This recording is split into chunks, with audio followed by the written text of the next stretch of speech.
You've built a lot of different sales teams in these large organizations. And, in my early sales career, I had little sales teams that I've worked with, 5, 6 people. And salespeople are an interesting character in general, maybe some strong personalities, but you've built sales teams of hundreds of people. And I'd be curious to know, like, where most people sometimes find a salesperson is a difficult person to deal with.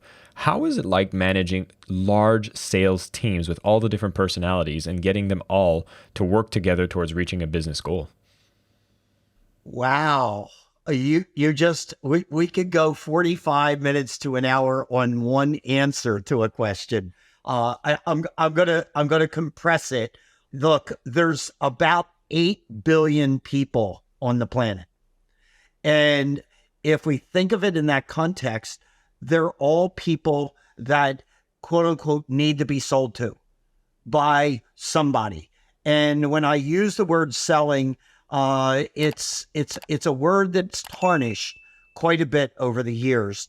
And I tell people this, I would never sell anybody anything that I wouldn't sell to my mother. And my definition of selling is help people with their needs, opportunities, and problems in the best way that I can, even if it means not me. Over 20% of all of the leads that come into me today, when I go through the diagnostics of whether I'm the right fit and I'm the solution, about 20% of the time, I think somebody else would do a better job, and I pass that along. And so I'm not trying to sell anybody anything, because people, by and large, don't want to be sold. So the definition that I give for selling is help them to buy. And the subtle difference between selling someone something and helping them to buy is profound.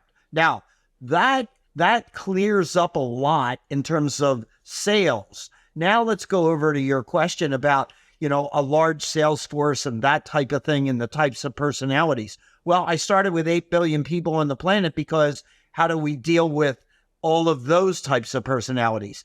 And I think we would make a misjudgment to think that these people that have chosen the profession of selling happen to be these pushy, in it for themselves type of people.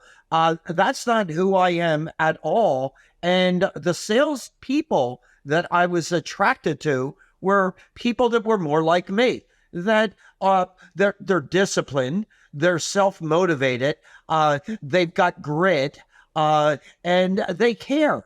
When you care more about the customer than you do about the sell, you'll end up selling more than anyone else out there. So I take the same approach in building a sales team. What I'm looking for is, are the people that I'm talking to about joining in, are they in alignment with my values? Are they in alignment with my philosophy of selling? Because I don't need that, if you will, that bull in a china shop. I've got my own style and get out of my way, and I do things my way and push and shove and quite frankly piss a lot of people off in the organization and outside of the organization, and bully their way to their numbers. That's just not a company that I want to be represented as. And therefore, those individuals in the recruiting process and the interview process, quote unquote, don't make the cut. I don't care what your numbers are. I need to have you consistent with my culture and with my values. So, I've built 6 companies from scratch into national firms in the US, all extremely fast growing. I live today in California. I grew up on the East Coast of the States in the Philadelphia area. And I moved to California for the weather. And I started the company with 4 people. And 18 months later, all organic growth, we were 750 people operating out of 22 different locations in the States. So the history is fast growing, but it gets to be easier in my mind when you have the approach that I'm taking philosophically, which is it's all about helping somebody get where they want. And if the product or the service isn't a good fit, then find a good fit somewhere else for them. I love that you actually put so much attention on sales culture and how it removes a lot of the headaches that most people would assume comes with working with salespeople. But I'd be curious. I mean, you've been in this industry for a while and you've seen a lot of the people that have that natural, call it the stereotypical aggressive sales behavior. And I speak with you and everything you share right now, I'm like, yeah, that sounds to make sense. Helping people probably is more effective than being this aggressive salesperson. But why is it that we're so attached to the idea that that's what's successful when you are in sales? Like, why do we feel like we look at a Wolf of Wall Street and we're like, we need to do this or we're going to fail in sales or in business?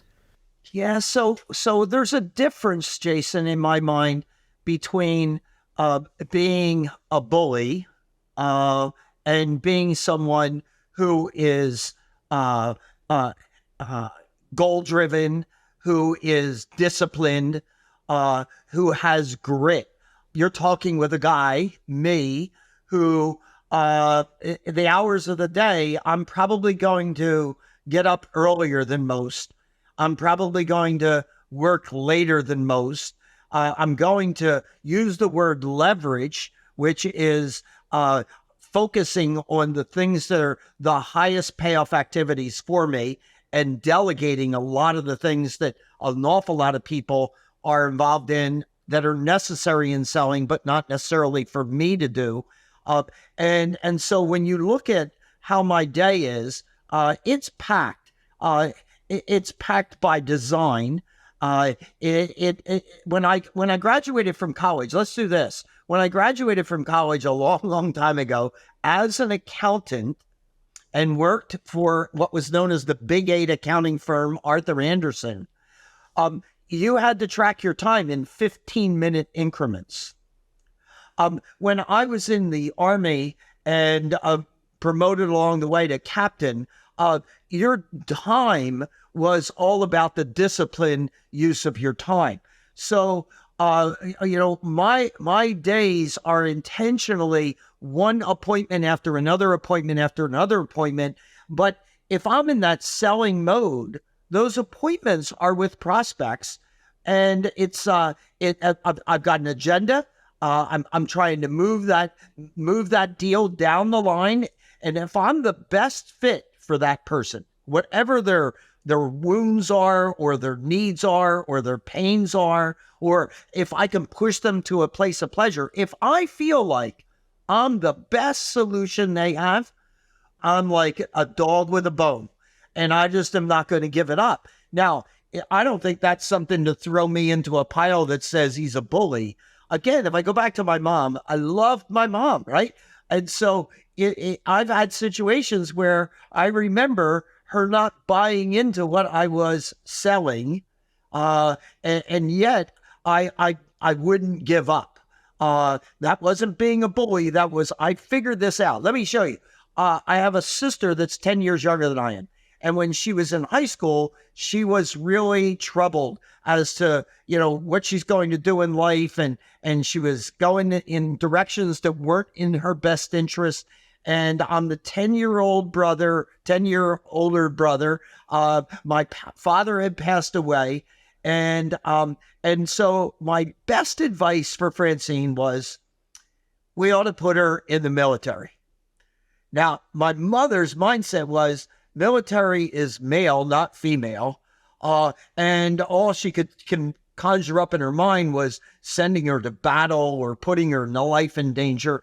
And so, but I knew, having gone into the military and experienced what went on there and the opportunities for travel and to see a broader picture of the world and to get an idea of systems, processes, discipline, getting your act together in terms of how you live in the barracks and your responsibility for your bed and your equipment and so forth and so on. Get all of that bundled together and spend a few years there, and you're going to come out an incredibly positively different human being.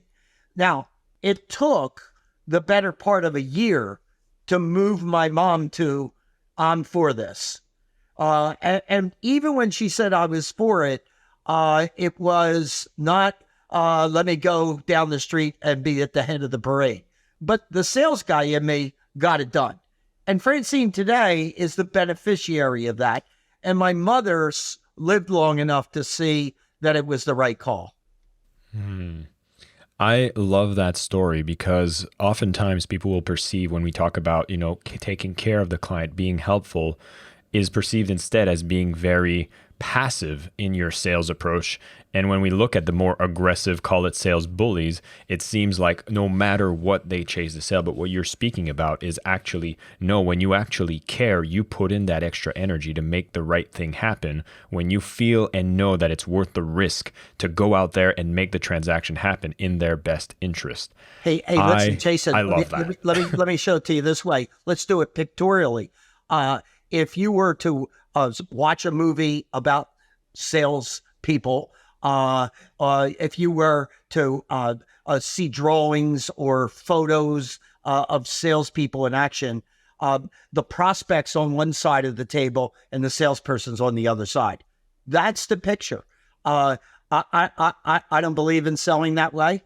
I sit side by side with the prospect. We're a partnership. We're trying to figure it out together. And I'm very open about what I can do and what I can't do. And all I need to understand is, why did the person agree to talk with me, meet with me today? Evidently, they've got some type of need. And the quicker I can analyze what it is and see if I'm the right fit for them. And again, if I'm not, then let's figure out who and what is. You've done your homework, and we were chatting a little bit before we got started here. And for me, it's one big word in sales, and that's trust. Selling at the end of the day is the transfer of trust. People do business with people they trust. Look, when you went through and introduced me with all these different accomplishments, you left one big one off. I met my wife at 16 years old, and her name was Bonnie. I lost her to cancer about 6 years ago. But we had 47 years of marriage together. We had a great run. And between February of 2017 and November of 17, when I lost her, we had time to kind of roll the picture backwards and realize how much we were grateful for her. Bonnie would never have characterized herself as a salesperson. There's no way, because she had that mental thing that you just opened this conversation up with. And I remember when I got into the sales training business, I had a trade booth, and I really wanted to knock on the doors of all the other people with trade booths, but it was just me. But Bonnie had come along, and we were in Chicago, and I said, well, look, stand in the booth and represent me. And I'm going to walk around. And she's like, I couldn't do that, Jack. I'm not a salesperson. And I said, well, just sit over on the side and let me show you how I greet people and interact with them. And I'll do 3, 4, or 5 people. And let's see if you're comfortable with that. And after 4 people, she came to me and she said, well, I could do that. That's not selling. And it was just not from her frame of reference. I love that you share this story, because it's almost like the most common thing that I hear is when you have a bad experience to have a transaction, you start blaming how sales are terrible. When you have a great transaction, you stop labeling as sales. And I think that does a disservice to the industry, because now we don't have the right role models. And oh my God, I hope YouTube doesn't give me dirt about saying this, but it's almost like us learning about sales through movies is like somebody trying to find how to work a relationship by looking at adult entertainment.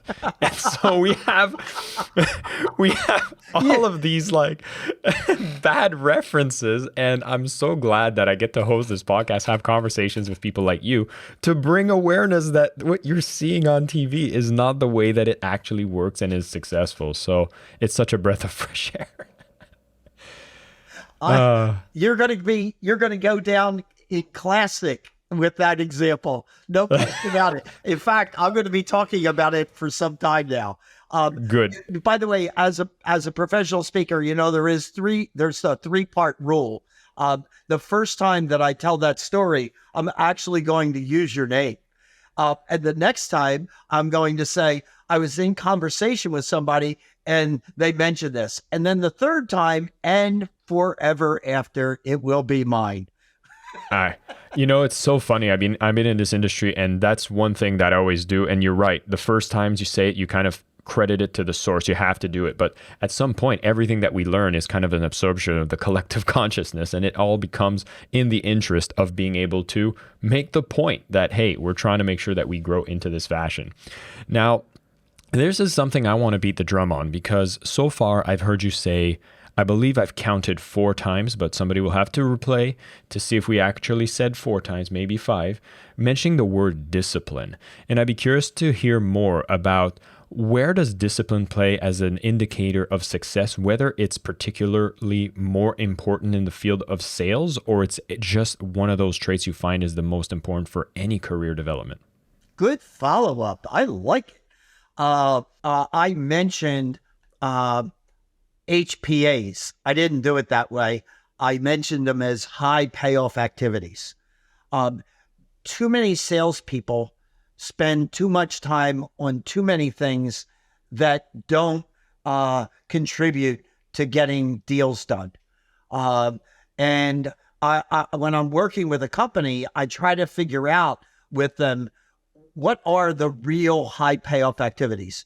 For me, I make sales real simple from an internal standpoint of the company.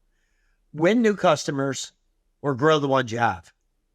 And so what activities are you working on that either do one of those two functions? If what you're working on doesn't contribute in some way, then you shouldn't be doing that. Maybe it's necessary, but you could outsource it in some way to somebody else. There's a very important number for your listeners to jot down, and that is 168. Every person on the planet is given the same number of hours each week. That's just math. 24 hours a day, 7 days a week, 168. But in the sales profession, we don't get 168 hours. If you read and study what's in your best interest to live a long, healthy life, you need about 8 hours a day of sleep. 9 might even be better, but let's just use 8 times 7 days is 56. I just slept through 56 of my 168. We got to eat. We have to exercise. We have to do some social things. We probably will have some interests that we want to do sporting wise. You and I were talking about reading earlier today. And so all of a sudden, you're down to 40 to 60 hours that you might have it play to be in the sales profession. Well, I better be really guarded about those 40 to 60 hours. And the world and the people around you almost conspire to suck up that 40 to 60 with stuff that isn't necessarily going to get you to hit your numbers, to go out and do the necessary prospecting activities and so forth that you need to do. So I'm gonna take it offline for just a moment, get out of the sales world for a second, and show you something. This is near me all the time. I carry it with me. It goes everywhere that I go. For those of you who are only listening on the podcast, we're seeing a notebook being brought up by Jack. And so I just want to make sure I'm doing the closed captioning. So inside here are my personal goals. And you could go to my website at jackdalysales.com, and you would find that this is published for the world to see. That just increased my accountability big time. I give that to 5 people that I call the board of directors of my life. And I say, look, these are the things I really want to get done this year. And about 4 times a year, just call me up and go line by line and see if I'm doing what I said I was going to do. So that's 5 people, 4 times a year. That's 20 times a year. Somebody's calling me out on what I said I was going to accomplish. Now, inside this notebook is actually a calendar. And what I'm holding up here is every day I write down everything I did that day that relate to anything that's in my personal goals. At the end of every month, I have my HPAs, high payoff activities of my life, and I put a monthly total, and I have a month by month accounting as to how that's going. And I can look at where I was last year for a month to month, year to year lookup. I have been doing this process, Jason, since I was 13 years old. I have 61 years of these logs. That's what I've been doing on the personal side of my life. And what I can tell you is, from a business standpoint as a salesperson, I'm doing the same thing with my 40 to 60 hours that I'm applying in my business and making sure that I'm disciplined enough to do what I said I was going to do. Now, let me just go just a little bit further. I talked about my incredible relationship with my wife, Bonnie. And she was a gourmet chef. There's not a restaurant that I can remember eating in that was better than whatever I was served at home. She was a stay-at-home mom, and she took care of their 2 children and me. And some nights she would spend 3-4 hours just to cook a meal for us.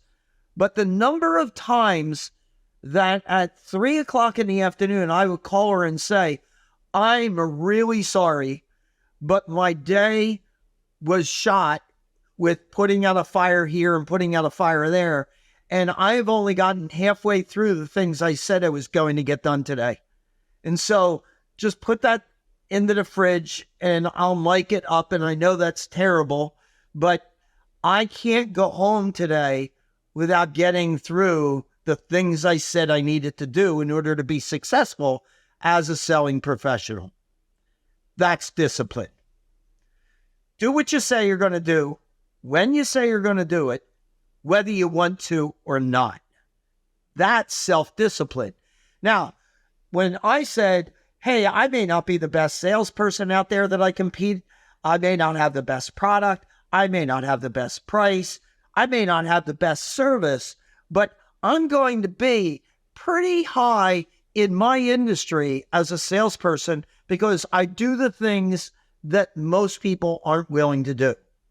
They're not willing to make that phone call and stay and chop through the list. They don't have the discipline of allocating throughout the day all the things they need to do in order to be successful. They don't have an annual plan. They don't have it broken down by quarter, by month, by week, by day. I do. And I have benefited in my personal life because of that discipline. And I have benefited massively on the business side. And what a beautiful thing to take my clients and to take my salespeople into a level of revenues and income that they could never, ever have ever imagined them being in because they adopted the proven systems and processes that are all structured around discipline. That's it.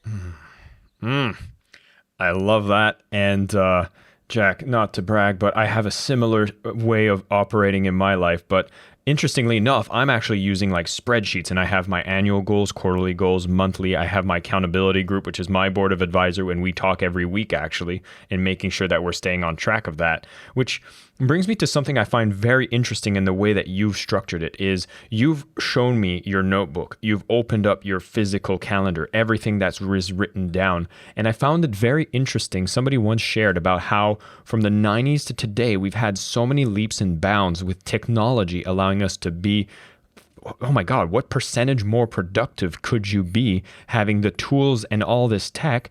But they've noticed there was actually no significant changes in output from the office. And so I'd be curious to know your views on sales, particularly. CRMs are out, automation tools are out, and it would allow us to reach more people than we ever thought possible. And I know from the beginning of your career, you're probably looking at the ways that we can reach people through LinkedIn and all those different platforms being a dream compared to how you had to do it back in the day. And so I'd be curious to see, with this access to technology, are you seeing people be more effective in sales, or are you seeing a drop in discipline and productivity? Another great question, by the way. So there is an incredible opportunity to leverage technology in sales. Whether people are accessing it is a different question. we get a tremendous amount of pushback by salespeople about staying current with their CRM. It doesn't matter which one you choose, less than 20% of the capabilities are actually turned on and being utilized. This is an interesting thing. I'm remarried to a woman by the name of Karen, and she was a client of mine for over 20 years. No way did we ever see ourselves together. And Bonnie and I used to go out with Karen and her husband, or dinner dates and that type of thing. When Bonnie passed away, Karen was at the memorial service. And 4 years ago this month, quite frankly, she and I were at dinner catching up after a 6-week Southeast Asia tour of mine. And we got up from dinner and we kissed, and we've been kissing ever since. Now, where's the story going? Well, she moves in with me and she sees me every day updating this book. And for 20 some years, she's been hearing about these processes, and she's seeing all the things I'm accomplishing. And she goes, I never took action to get one of those books. And so I went and bought her this calendar thing and walked her through it. And what her feedback is now is that the physical nature of writing it down, because she used to use different methodologies that were technically driven. She said, I have to look at this every day and write it down. And my day hasn't begun because I update in the early morning, and so does she. She goes, I don't want to have 2 days in a row of a bad run. When I'm writing down what took place yesterday, and if I'm not happy with that, well, I'm not going to have 2 unhappy days. And the act of writing it down. So not only have I won Karen over, but I'm going to tell you that I've won hundreds and hundreds of people over. I am not suggesting to the listener to give up on technology, but I am telling you that you need to find what works for you, right? So when I'm in the sales world, it's a lot more complex than my personal life. I've got a couple pages of goals there that I showed you. When I'm dealing with a prospect list of potentially hundreds, and when I know that with a new prospect, the average number of touches before they know you even exist is 9. And they can't all be buy from me, buy from me, buy from me, because now you're selling. And so they've got to be a different mix of how you go about touching them. And then it's got to be different content. And most of it's got to be driven towards being something that's helpful to them, not selling anything. And it's chaos if you were to try to do that manually. But I can actually design a touch system and do that design in a day, and then I can have an assistant of mine execute through the technology, through database management and a touch system and a contact management system, and they're going to actually do it better than me, because here I am, 74 years old. I didn't grow up with that, but a 25-year-old, a 20-year-old, a 18-year-old assistant will knock that out quicker and better and more efficiently than me. And my time is worth more than what I can pay that person to do those things for. So, it's all about how do you manage that 168 hours. And where, I don't want to be in front of a computer. That's not my talent. I don't want to be in front of a computer when I can have somebody else be in front of a computer doing those things for me, and me showing FaceTime with prospects and customers that will generate more business, either with new customers or growing the ones that I have. That's where the rubber really meets the road. So people are always saying to me, it's amazing how much you get done. And I go, well, I don't have any more hours than anybody else does. So evidently, we're just working on different things. I love that. Well, I'm just going to highlight as well that to me, I'm a technology person. I love working on a computer. I have two screens even as I record this. I love these kinds of fancy gadgets. But every time I find myself having a sense of overwhelm, and for those who are listening, I'm holding my own little notebook. I was feeling anxiety. And to me, as soon as I lose access to the notebook and I can't write down, as you say, what I'm going to do, it's therapeutic. And it's so funny because I've been like this forever, where it's like I'll start physically writing down. I don't even know if I have a look at 80% of the stuff that I write down, but the therapeutic activity of writing it down keeps me so focused. It makes me go to bed at night with a clear head. And for me, that's the system that works for me. And so finding a bit of a hybrid between the physical, which I feel is so much more tangible, and then complementing it with the technology, I think is where I find the most effectiveness. And I think we often overemphasize how technology is supposed to solve our problems, when I've just seen accelerate the chaos that you speak about. Yeah, if you're not really So, holding it. let me also reinforce something about writing it down. There's studies that have been done that prove that we remember things better when we take notes. If I were to teach sales and do it in a very quick way, it would be 4 words: ask questions and listen. Right? That's selling. And so I'm a copious note taker, and it's all by handwritten.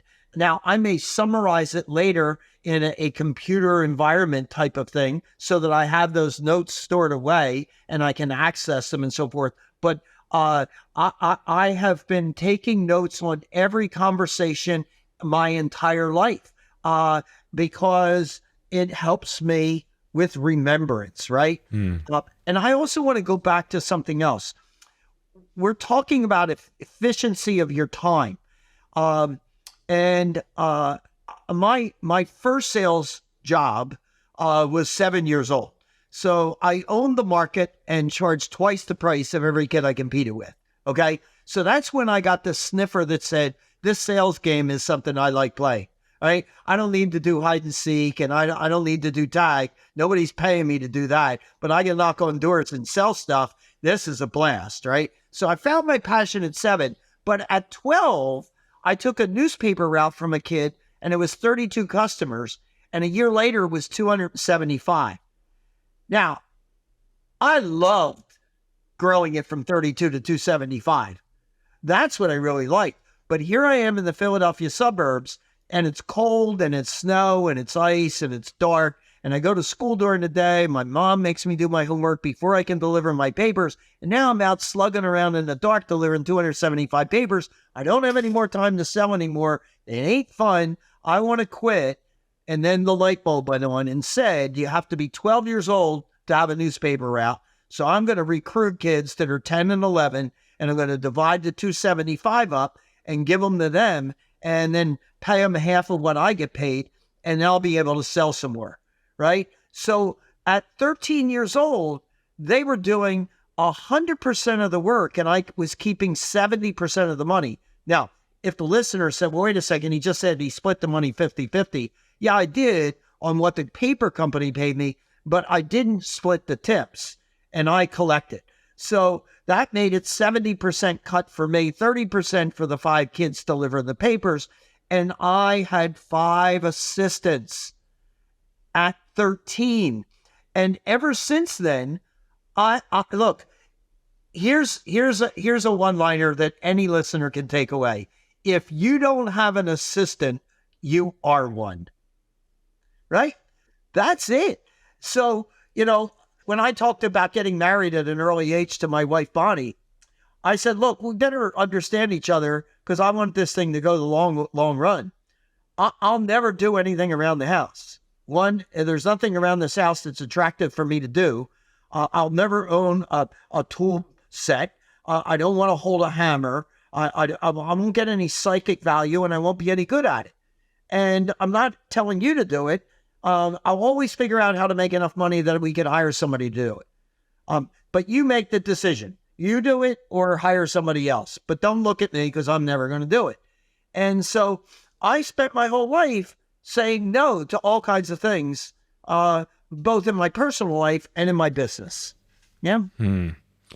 I think this ability to say no is probably one of the things we need to really nurture to have more of that discipline and be more effective, because there's so much that gets thrown at us in the process. Today's world's noisy, and it seems like we're being told to say yes to so many things, so we feel a little overwhelmed. I love this level of clarity that you have on your high value activities, which makes me actually want to ask about a lot of the salespeople you work with. We all consider ourselves busy regardless of what we do, but I know there's a lot of those activities that are perceived high value but are actually a waste of time. Have you noticed what are the big demons that people need to let go of to be able to be more effective? Yeah. Look, I teach people about the 9 touches before you're going to get noticed. If you're personally doing any of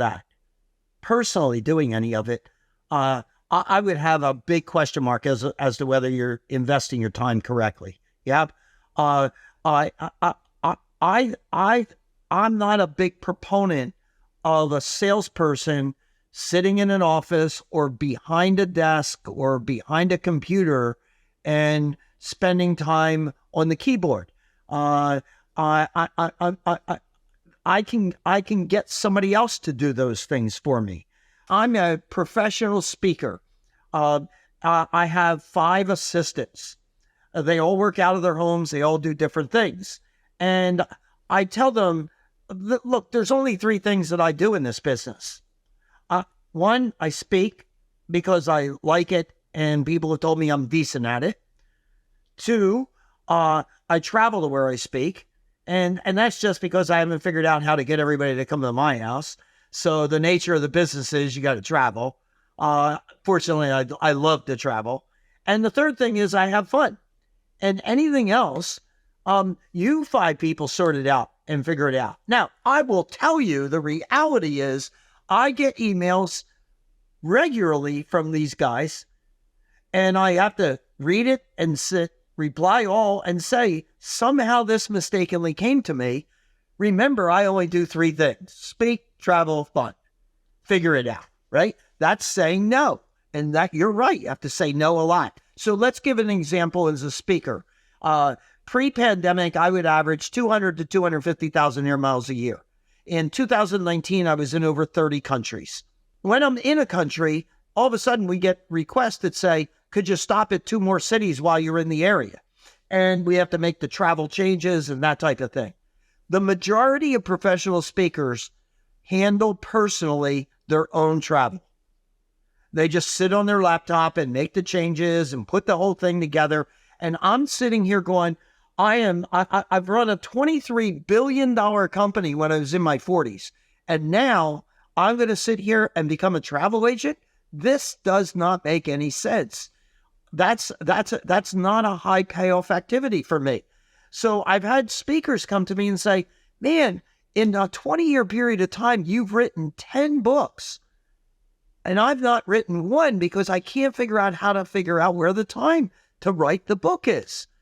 But look, if I took Hyper Sales Growth, and it's a relatively short book of a couple hundred pages. There's 15 chapters. Each chapter is about, call it 15 pages. And it's big print. And I'm going, could you write a chapter a week? Because if you wrote a chapter a week, in 4 months, you'd be done. And so how do you eat an elephant? 1 bite at a time. You got to break all this stuff down. And when you break all these things down in the sales role, then figure out how many of them can I give to other people? I don't want to deliver papers anymore.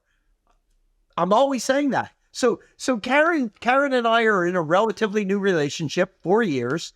And when we travel together, she goes online and gets the seats and does the book, and then shows up at the airport and stands at a kiosk and puts the baggage tags. And I'm like, that's not a high payoff activity for me.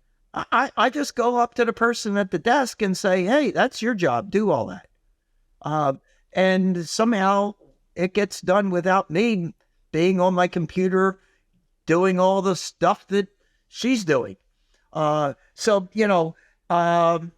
I'm an incredibly disciplined person. I figure out how much is my time worth per hour. And every time that I figure that out, I go, well, then this certainly doesn't qualify. So don't do that. Jack, I hear you speak, and I feel like for most people, this is the dream. This is where we want to be. And I also want to call in the other side of the spectrum, which is calling out any kind of delusion. Because somebody could be listening to this and going like, yeah, that's what I want to do. I just want to speak. I just want to have fun and I just want to travel. So I'm not going to do any of these low activities. And so, but then there's none of the high paying activities. There's no lineup of speaks and talks that are coming up. There's not a list of clients. You're kind of at the early stage. And it's almost like you're not doing those necessary early stage activities, which is, I would call, a bit more grindy. So do you have a process or a call out for anybody who might be living in this kind of delusion, hearing your story and realize, oh yeah, I don't want to do anything because I'm a high value person. That's so good. All right. So I between 26 and 46, I built and ran 6 pretty sizable companies. Largest sales force was 2,600. Biggest balance sheet was 23 billion. And I got wasted on it. Like I didn't want to do it anymore. You couldn't pay me enough money. I just wasn't having fun anymore. And so I just pulled the plug. And I figured I'd take a year off and figure out what I'm going to do next. And all of a sudden the phone started ringing. People were going, hey, if you're not doing anything, could you come in and talk to our salespeople at this company? Could you talk at this trade group? Could you do this? Could you? And it was all around the speaking business. And after 3 or 4 months, I said to Bonnie, gosh, I'm liking doing this. I think I'm going to do some more of this. And that's how I got into the business.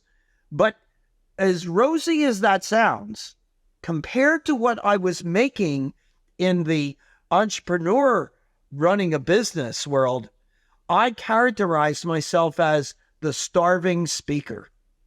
My first 2 to 3 years as a speaker, I had to be in the muck so deep because I didn't have a big portfolio of business. Look, I'm going to speak, I'm going to travel, and I'm going to have fun.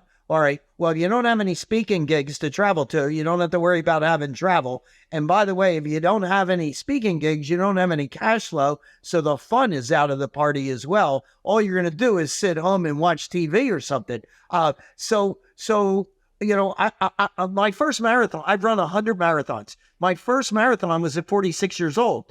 And why did I end up running a marathon at 46? Well, that's because when I exited the business entrepreneur side and got into the speaking business, I was so stressed out that the only way that I could operate after 12-hour days, 6 days a week, trying to launch my speaking business, I just had to go run to just like the stress was significant, right? So yeah, a good call out on me, speak, travel, fun. But it took several years to get to that level. And look, it took a lot of work to go from 32 customers in the newspaper delivery to 275 in a year. That's knocking on a whole bunch of doors and getting a lot of rejection and doing all the things you need to do on the sales side. So I just look at each thing in life. At 58, I did my first Ironman. But what's interesting about that is I didn't know how to swim at 58. Now, it's a 2.4 mile swim, 3.8 kilometers swim on the clock, right? And then a 180 kilometer bike and then a 42K run all together, right? Now I was a runner and I figured I could get back on the bike and figure it out, but swimming was a whole thing under itself. My first year in the Ironman sport, trying to get to that level, was a lot of absolute grunt work. It's not something that you could delegate. It was not something you give to the assistant. And there's a bunch of stuff that needs to take place in building whatever it is you are building in your life, where you've got to put in the work for years in order to get to the stage where all of a sudden Look, Jim Collins calls it the flywheel, right? And in the beginning, you're struggling to move it. Well, at this stage of my career, that flywheel is just ripping and rolling, right? And so I get to pick and choose. There's only so many gigs that I'm going to take in a year. And then I'm dealing them out to other people because I just don't want to invest as much time doing that. But that's not the way it was in the first 2-3 years. It was starving speaker time.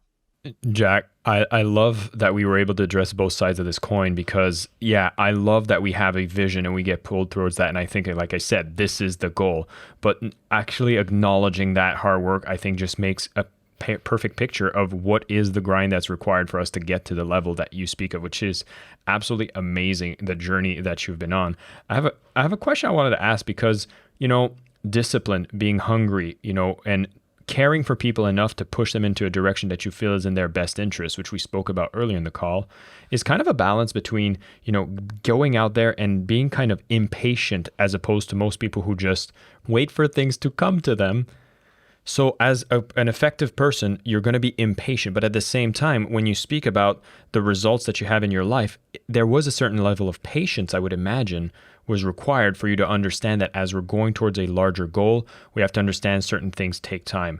I just want to hear your thoughts around your relationship with being patient versus being a go-getter. Yeah. I don't know whether you're aware of it, but last year I released my most recent book, and it's called Jack Daly's Life by Design. It's the first book that's not about business that I wrote. It's about following a process and living an intentionally led life that is exceptional. And it's my life story combined with the templates and the process to literally sit down and design an exceptional life. Well, in there, there's a number of examples of exactly what you're talking about. For example, I watched Julie Moss crawl across the finish line and 100 yards before the finish line of the Ironman to end up in second place, and she was leading the race in Hawaii. And I just watched and said, my God, what a human being is capable of doing. I wonder if I could ever do something like that. And then a couple days later, I said, bullshit, I'm putting that in my bucket list and I'm going to do that. But at the time, my kids were young. I was building a business. I was hiring and leading people. And there's only 168 hours in a week. And I couldn't see myself finding the time to allocate to do the proper preparation on the Ironman. So that's a 25-hour-a-week training schedule. And there's only so many hours in a day. So I put it in the bucket list and said, okay, when I don't have my companies and the responsibility to my employees, and when I don't have my kids at home because I want to spend time with them when they're younger, then the only person that's making a sacrifice is my wife, Bonnie, and she would make any sacrifice for me and be supportive. And that's why it took me until 58 to start the Ironman. It was sitting out there. It was tangible. It was a goal. And I knew I was going to get to it, but it didn't meet the priorities of the day at that stage of my life. We have the same challenge in our businesses. There are certain times that we need to knuckle down on stuff. And there are times where, well, I'd like to be able to do that, but I'm not positioned well enough to do that. So that'll have to wait for another time. Okay? Choices. And I think a bit of a delayed gratification tolerance to work on the things that are the most important. In 2000, I have this because it happened a week ago. One of my partners gave me this medal that says the top 100 golf courses. So in the year 2000, to be exact, I started on February 27th in 2000, and I said I'm going to play the top 100 golf courses in the U.S. And 2 weeks ago, less than that, I finished it on August 13th of 2023. So there were the 4 courses that I finished up 2 weeks ago. Now, that's 23 years in the making to get that bucket list item done. But in the first 5 years, I had over 50 of the courses done.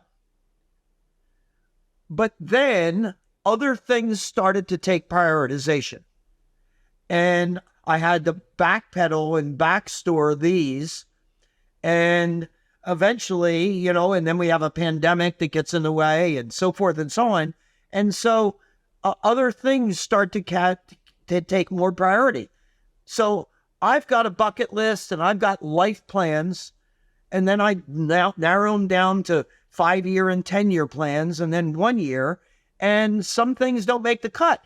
Karen and I are going to do the hike into Machu Picchu this year.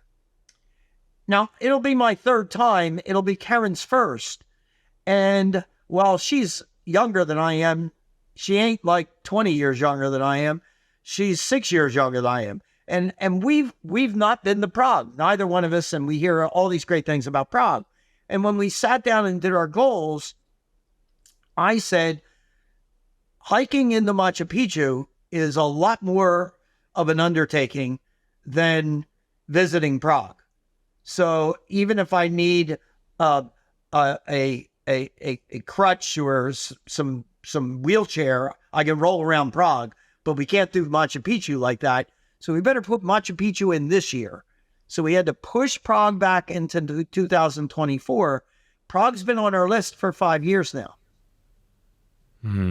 Right? So it's that type of discipline.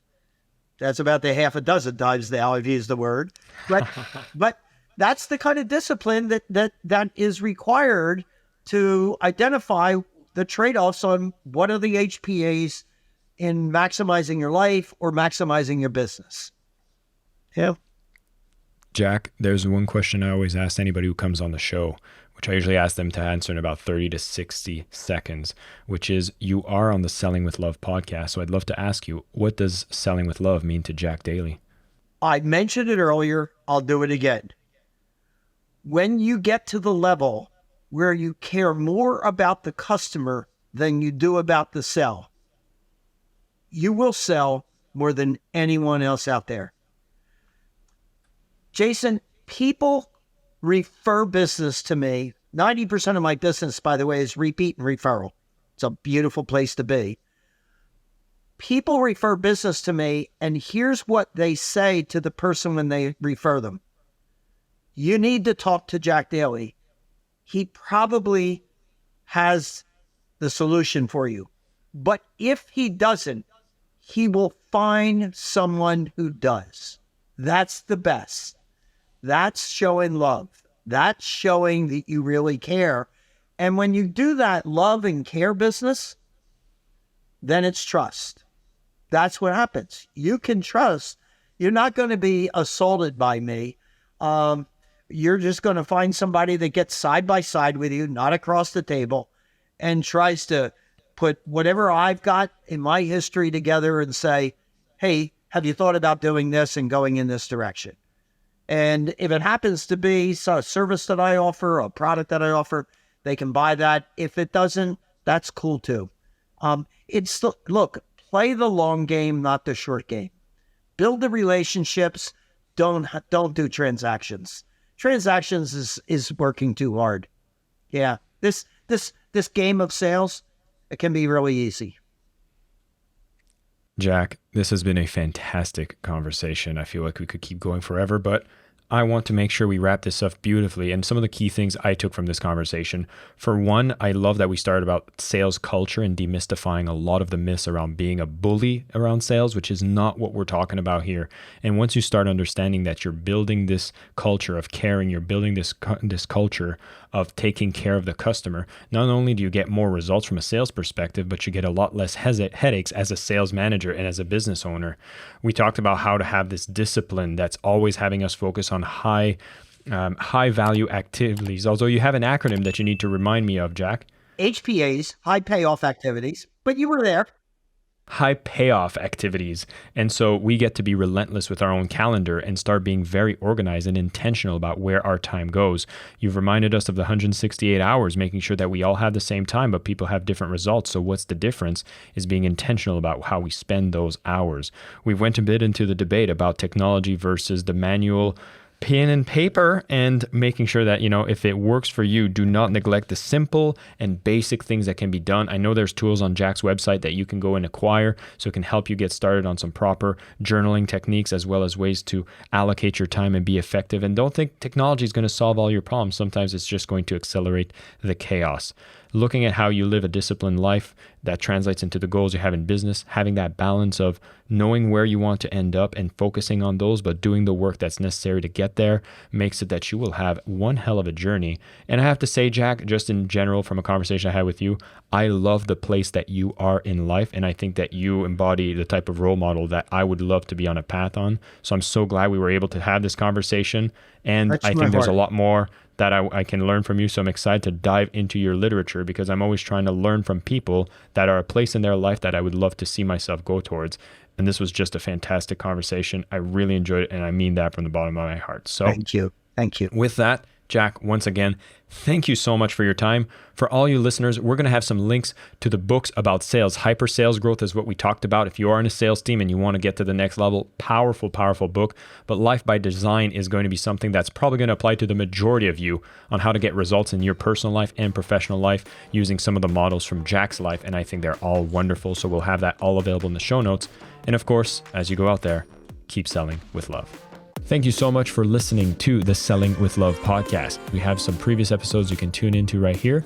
And if you prefer the short form content where you get to the point in under 10 minutes, we do have a ton of clips from our best episodes that are being shared on this channel as well. So pick which one supports you the most. And of course, thank you for liking, subscribing, and of course, selling with love.